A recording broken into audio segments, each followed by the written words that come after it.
this semester is nothing but pathology. So we're going to start with the liver, because once you have vascular next year, oh, good haircut, Dewey. Oh, thank you, ma'am. Next time we have, when you have vascular, you'll go over the arterial system pathology at that time, okay? So first off, let's talk about hepatomegaly. Hepatomegaly is just an enlarged liver. We can't get hepatomegaly confused with a Rydell's lobe. Dewey, what is a Rydell's lobe? It's the extra lobe. You remember? Is that extra lobe of the liver? Adelaide, do you remember? Oh, okay. It's the extra. It's the extra lobe of liver, right? Lobe under the kidney. Yeah, that's right. It's the lobe of the liver that goes below the inferior pole of the kidney.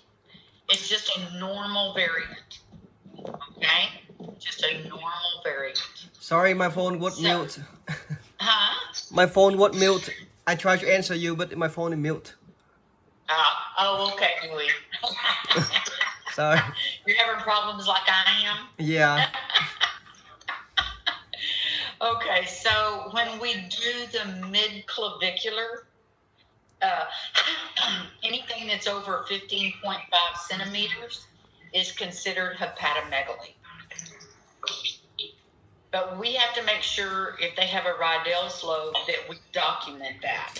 And we document that by taking a long right kidney and documenting the liver. Okay? There's several other things that can cause the liver to be enlarged, and that is infection. Can anybody tell me what an infection of the liver is called? Hepatitis. Hepatitis, because itis means inflammation. Okay? You can also have a hepatic tumor. The hepatic tumor, depending on how large it is, will determine on how big the liver will get. Okay? It could be congenitally large because they can have something called glycogen storage disease, which is a metabolic disorder that you're born with. So when we see a large liver, we have to look for any type of mass, a cyst, hepatitis, polycystic liver, non-alcoholic fatty liver, or a Rydell's lobe. Okay, so what is a polycystic liver? There's many cysts in the liver. It have many cysts around it. Correct, and that can also be congenital or it can be acquired.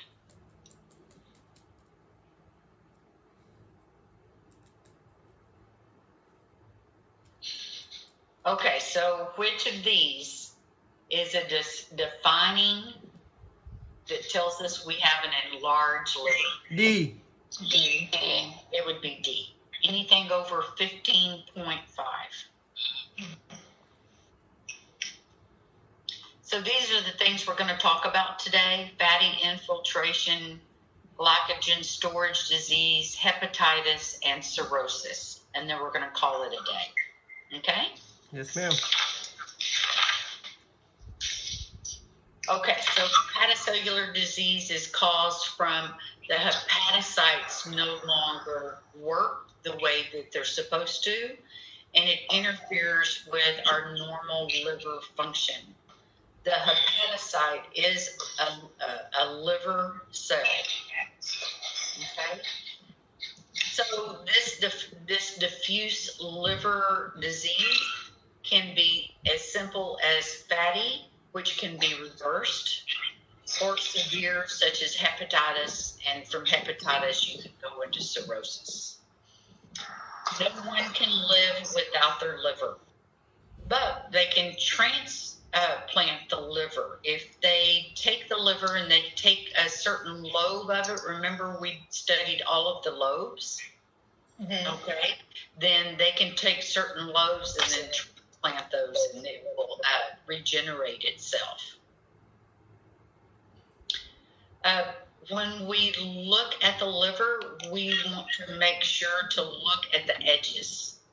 And I know some of you have seen your sonographers use a linear probe to define the capsule that surrounds the liver. Anybody know The glycogen capsule?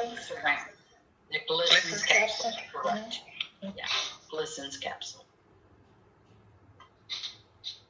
So when we look for Glycogen capsule, we can always use a linear probe. It goes really shallow, and if you see any type of undulation, then we have the beginning stages of cirrhosis.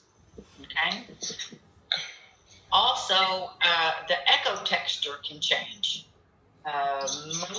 It should be just a homogeneous type echo texture, and if we cannot penetrate the liver, we always want to use a lower megahertz transducer, so that way the liver can be penetrated. Because sometimes with attenuation, then you have to consider that the sound waves are all eaten up, they're all used up before it can get to the posterior liver. Okay? And that process is called attenuation.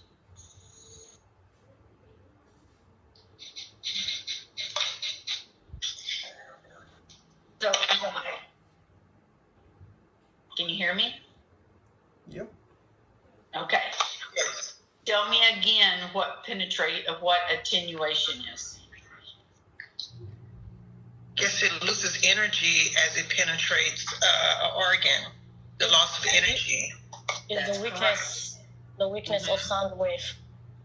It's a weakness of sound. Okay. And that's going to tell me if I have a sick kidney or if I have a sick liver. So the liver is always less echogenic than the kidney. I mean, more echogenic than the kidney. But if I have the sound waves and they're all gone by the time I get to the kidney, then my kidney will be almost black. Everybody understand that? Mm-hmm. Yes. Okay. It's due to Because- attenuation. We use attenuation as a way for us to make a diagnosis sometimes. So, Ms. Sheffer, Yes. so that means the kidney, because the kidney is farther than the liver. So It's darker. it's more farther. It's more darker deeper. than the liver. Mm-hmm. Okay? Because if the kidney is brighter than the liver, then I have a sick kidney. Okay? So Yes. basically, when you see the black kidney, like you cannot see the whole thing, it means that the sick kidney. No, that means that I have a fatty liver. Okay, Mm-hmm. fatty liver. Okay? If the kidney is black, that means that the liver has attenuated all of the sound waves before it can get to the kidney. Yes, ma'am. So the only way that we can get around that is to either to cube your patient and go back behind the kidney, Mm-hmm. behind the liver, so that way we can evaluate the kidney the way that we need to be. All Okay. right. Yes, So sonography is the one inexpensive test that can be used for hepatocellular changes, because we can actually see the echo texture. Okay. Now, elastography, that's something new that's come around since I stopped being in the clinical setting. Elastography is a quantitative estimate of the severity of the hepatocellular changes. Quantitative means that we can measure it. We can reproduce that measurement. because elastography will tell us the stiffness of our organ. Remember Right. stiffness and from physics? Okay, elastography. Some of you'll probably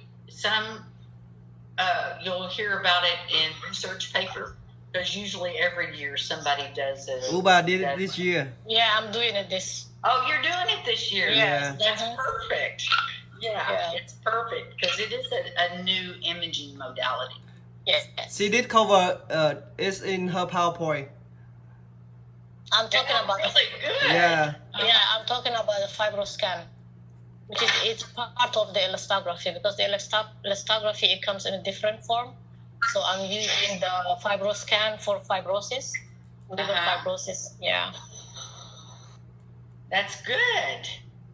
Yeah. But I have a question here. Hepatocellular here is talking about the tissue of the liver. Tissue what it of is? the liver. Okay. Tissue of the liver. Mhm. Elastography can actually measure the stiffness of the liver. Yes. Okay. And if I have too much fat in it, what's going to happen? The It's gonna be- liver's going to be more stiff. Yes. It's going to be less pliable. Mm. Yes. We're going to have a hard time seeing the hepatic veins. The portal veins we can see because the portal veins are going to get very, very bright. Mhm. And that very bright of the portal veins is called starry skies. Mm. Okay, it's our physics way of defining cirrhosis is Yes. by the starry sky. So the most common cause of acute liver failure in the United States is overdose of Tylenol, because people will take Tylenol to try to attempt suicide, and they usually live, but it throws them into liver failure, and that's what kills them. What a horrible way to go, right? Mhm. It also says alcohol is the main cause. Also, one of the things for liver failure Correct. is alcohol abuse. Yeah. Exactly. Alcohol abuse.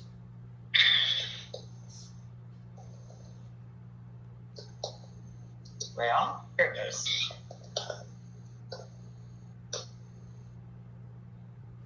Fatty infiltration. We've all seen this in lab. Can you describe what it looks like? Myra, What fatty infiltration looks like? what does it look like? It's just a hyperechoic liver. Yeah, that's right. It's just a hyperechoic liver where attenuation takes place. And basically that's caused from an accumulation of triglycerides in the liver cells. It causes, because of the fat inside the cells, it can cause the lobules to separate, because the liver is made up of lobules, just like the breast is. Okay, and that in turn will increase the weight. Alcohol abuse and obesity also are the two main leading causes of fatty infiltration.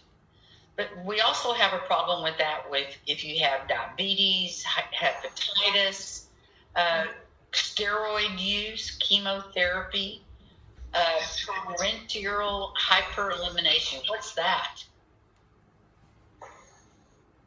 Hyperelimination. Diarrhea. Mm. Oh. You know, I can't keep my food down. Every time I eat, I can't keep my food down. So that would be like, what's the eating disorder where you throw up all the time? Anorexia.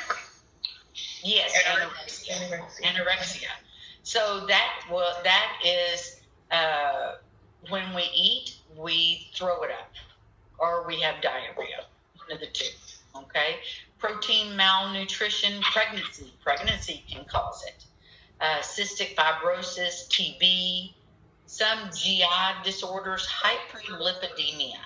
Hyperlipidemia. Too much What is fat. that? Too much fat? Excessive fat in the blood. Exactly. It's hyperlipidemia. That's a genetic disorder also, because there's families that have hyperlipidemia. They have problems with the capillaries not being able to exchange from deoxygenated blood to oxygenated blood. And they lose fingers and toes and things like that because, the blood can't get down to those fingers and toes. So I have a friend that she drink a lot. So is that the reason that she had hyperlipidemia?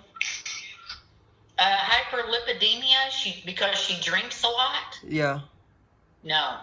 Hyperlipidemia is usually a genetic disorder. Oh, okay. Yeah, hyperlipidemia. Because she looks skinny, And but then- she have that. I'm sorry?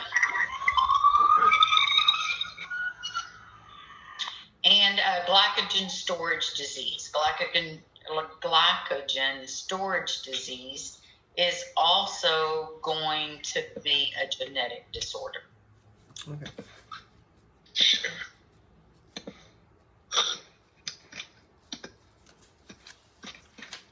Can you talk about is it Reyes or Reyes syndrome? Yeah, that hyperlipidemia has to go with Reyes syndrome. Yes. Reyes syndrome.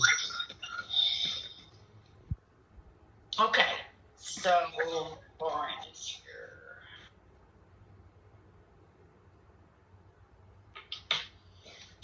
Okay, fatty infiltration. It is reversible.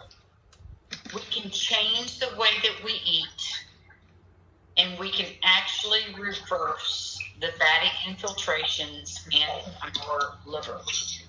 Because fatty infiltration, if it goes unchecked, it can lead to hepatitis, then cirrhosis, and then liver failure. Here are two images of fatty infiltration. Here you can see in A,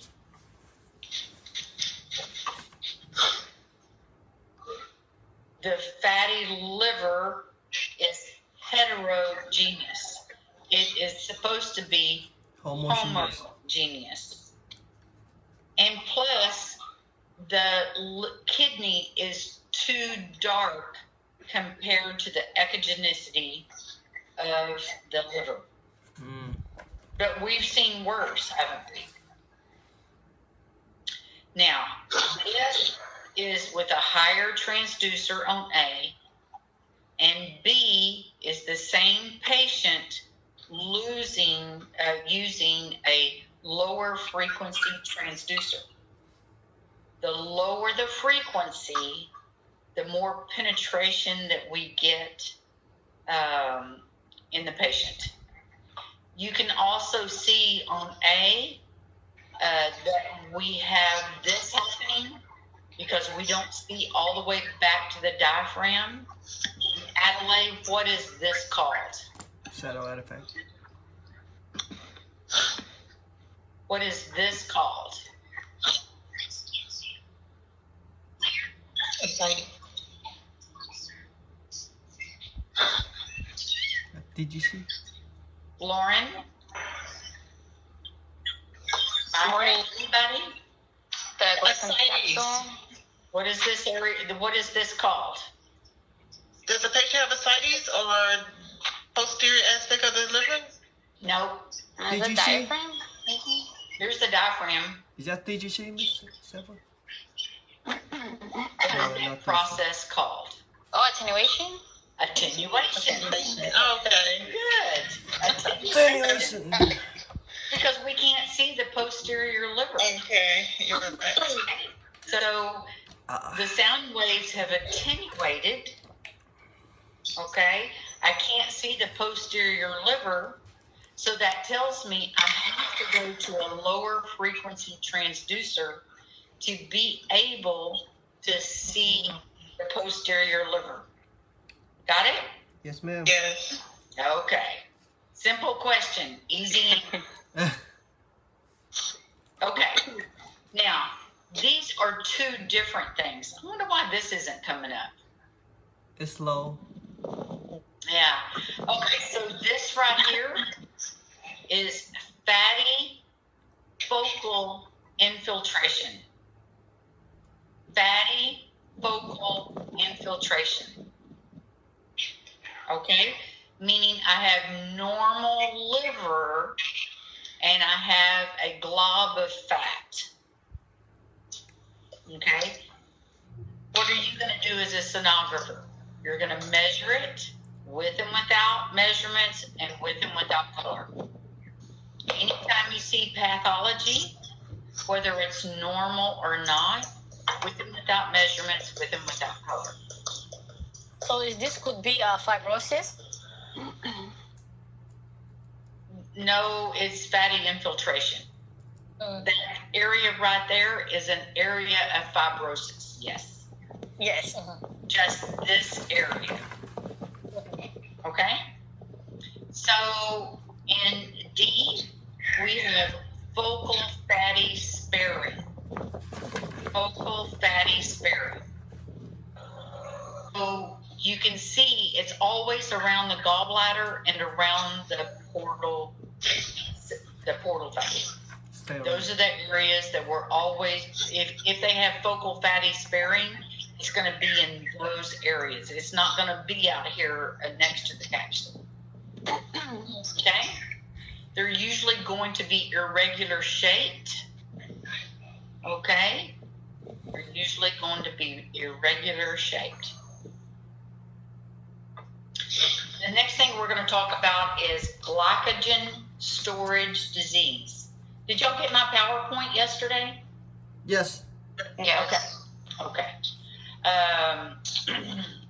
Only got a little ways through there, so, you know. It is an autosomal recessive disease. Autosomal recessive is that both parents have to carry it. Both parents have to carry it if it's recessive. If it's dominant, only one parent has to carry it. Okay, so the differences between recessive and dominant. If it's dominant, you have a 50% chance of getting it. If it's recessive, you get a 25. 25, yeah. Okay? What happens to this disease is that you have excessive deposits of glycogen that get stored in the liver, in the intestines, and the kidneys. Glycogen is stored in the tissues, but it's unable to synthesize it. It can't break it down. Glucose turns to glycogen. Glycogen is stored in the liver, and then your body needs energy. It asks the liver to give me more energy from glucose, so it turns glycogen back into glucose. Got it? Yes, ma'am. So if I have too much glycogen, it can't convert it to glucose for me. So I have hypoglycemia. Hypoglycemia means I have low blood sugar. Low blood sugar. It can also cause abdominal distension, fatigue, and irritability. Why does it cause fatigue? But you don't have You're enough not getting sugar. enough sugar. Correct, because the body can't convert the glycogen to glucose. Okay. Since it is an inherited disease, they can make the diagnosis at infancy. They can make the diagnosis at infancy. There are 4 types, but we're only going to learn about type 1 and type 2. Type 1 is called von Gerkel's, and it's the most common, and it affects the liver. If they catch it early, then they can take that all the way up into adulthood. They learn to live with it. But type 2, it affects the skeletal muscles and your heart, because the heart is a muscle, right? Mm-hmm. Okay. They usually will die within the first year due to respiratory failure.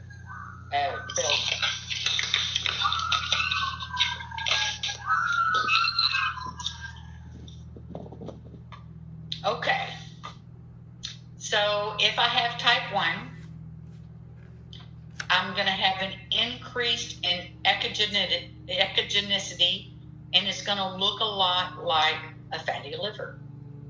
I'm going to have hepatomegaly. Hepatomegaly is a measurement over 15.5 centimeters at the mid-clavicular. It can cause possible liver masses and take away the starry sky. That was a mistake on my part. A starry sky goes with hepatitis, not with glycogen storage disease. Okay. So mark that out. Yes, ma'am. Okay? So typically, if you have a liver cell adenoma, 40% of those people are going to have type 1, which is called Van Gerkel's disease.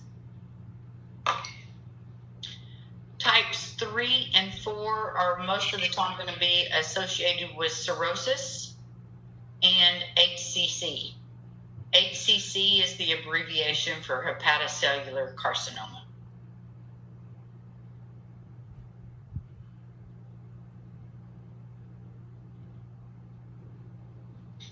Slow. Yeah, there we go. So here we have a very echogenic liver, and it's hard to see the vessels. We don't see any portal systems here in the liver at all. This is a man that has glycogen storage disease with 2 hypoechoic masses. They're very round. And these are liver cell adenomas. A liver cell adenoma, it usually is going to affect women because it has been linked to birth control pills. Hepatitis. Everybody doing okay? Yep. Mm-hmm. Mm-hmm. I don't have a clock, so you're going to have to tell me what time. Okay? I've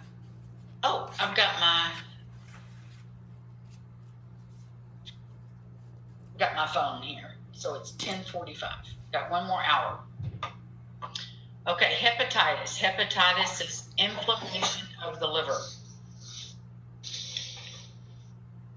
Key causes are reactions to viruses, toxins, drugs, or alcohol. It's a viral infection. It could be very mild, or it can be very extensive. There's 1, 2, 3, 4, 5 kinds. We're only going to study A, B, and C. Okay? Type A. Type A virus it's very contagious, and it is caused from, here, I don't have the right one. Let me get my notes. Type A is fecal oral transmission.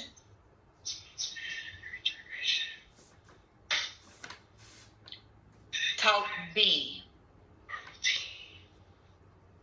contact with infected blood and or bodily fluids. Type C, blood to blood contact.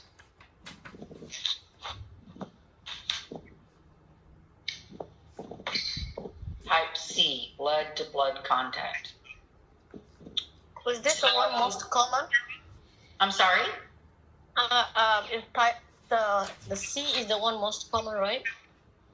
B, you can actually get a vaccine for that. Uh, A lot of healthcare workers get it because of needle sticks.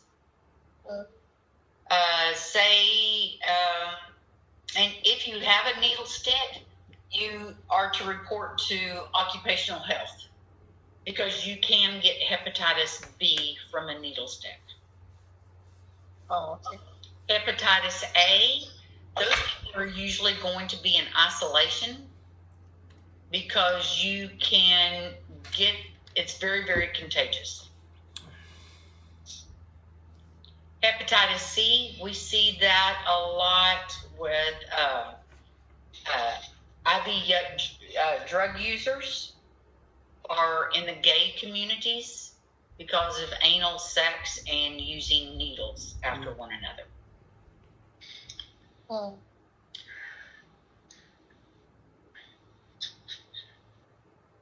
Well, it's not going. Now, do all of the hepatitis response the same on the liver?